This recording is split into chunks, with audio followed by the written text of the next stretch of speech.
యోహాను సువార్త 14వ అధ్యాయము 8-9 వచనాల్లో, అప్పుడు ఫిలిప్పు, ప్రభువా, తండ్రిని మాకు కనబరచుము, మాకంతే చాలునని ఆయనతో చెప్పగా, యేసు, ఫిలిప్పు, నేనింతకాలము మీ యొద్ద ఉండినను నీవు నన్ను ఎరుగవా?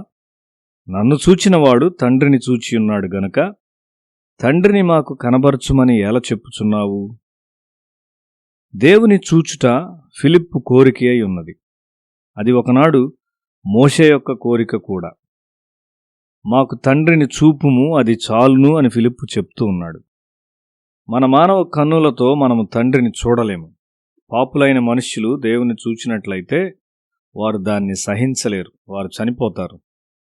అయితే మనము గ్రహించి సహించగలిగినంతగా దేవుడు తనను తాను మనకు చూపిస్తాడు. అయితే దేవుని కుమారుడైన యేసు పాపులకు కనిపిస్తాడు. దేవుని మహిమ యేసులో కనిపిస్తుంది. ప్రజలు యేసును చూడగలరు మరియు యేసులో తండ్రి అయిన దేవుణ్ణి చూచెదరు.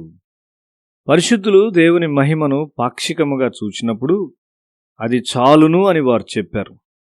వారు ఎక్కువగా చూచుట సహించలేకపోయారు. నన్ను చూచినవాడు తండ్రిని చూచియున్నాడు అని యేసు చెప్పాడు. యేసు భూమి మీద ఉన్నప్పుడు కొంతమంది ఆయనను మరియ కుమారునిగా చూచున్నారు గాని దేవుని కుమారునిగా కాదు. అదృశ్య దేవుని స్వరూపమై ఉన్న దేవుడు అని కొలస్సీ పత్రిక 1వ అధ్యాయం 15వ వచనంలో చూస్తూ ఉన్నాం.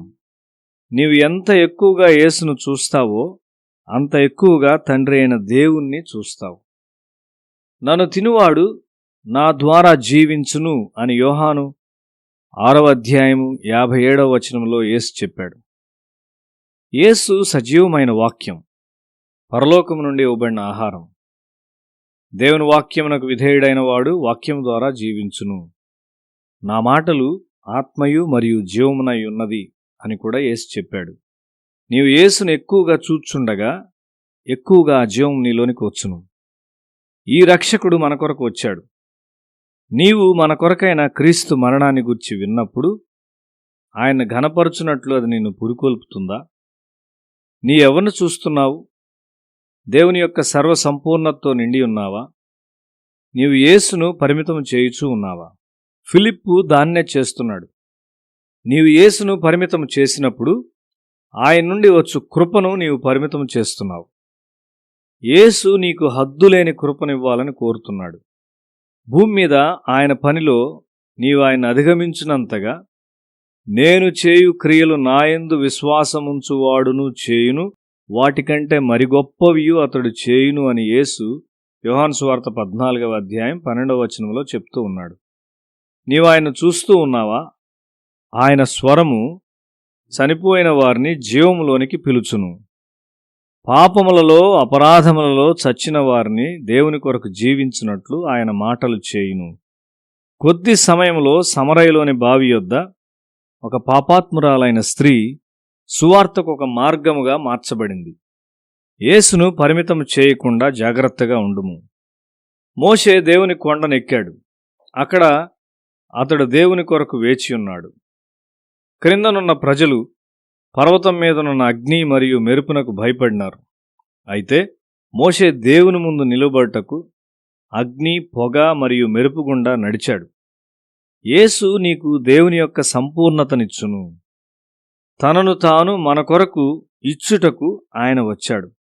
మన ప్రభు అయిన యేసు ఒక ప్రవక్త లేక మరియ కుమారుడు కాదుగాని దేవుని కుమారుడు. ఆయన వలె అదే స్థాయికి నీవు వచ్చేంత వరకు ఆయన సంతృప్తి చెందడు.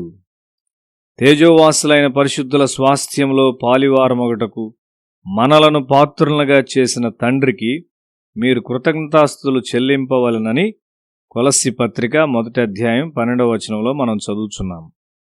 పరలోకపు మహిమలను నీతో పంచుకొనవలనని ఆయన కోరుతున్నాడు. ఈ తేజోవాసులైన పరిశుద్ధుల స్వాస్థ్యంలో నీవు పాలు పొందినప్పుడు శరీరేచ్ఛ, నేత్రాశ మరియు జీవపు డంబము నీలో మరణం నొందుతాయి.